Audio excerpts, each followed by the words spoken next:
बहुत समय पहले एक महान ऋषि थे, ऋषि अत्रि।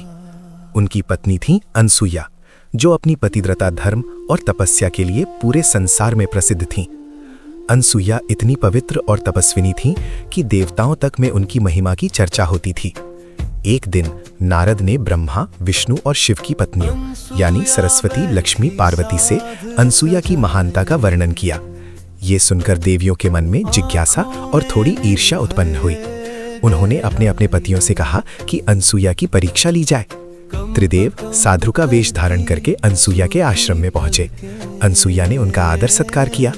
तब उन साधुओं यानी त्रिदेव ने एक अजीब शर्त रखी।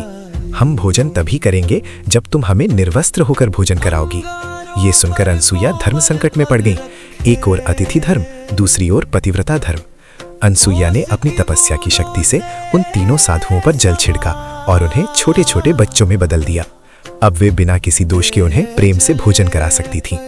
तीनों देव ब्रह्मा, विष्णु और शिव अब मासूम बच्चों के रूप में खेल रहे थे और अनसुया उन्हें स्नेह से पाल रही थी। उधर स्वर्ग में हलचल मच गई।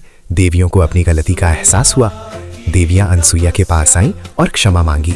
अनसुया ने अपनी करुणा से बच्चों को फिर से उनके असली रूप में लौटा दिया।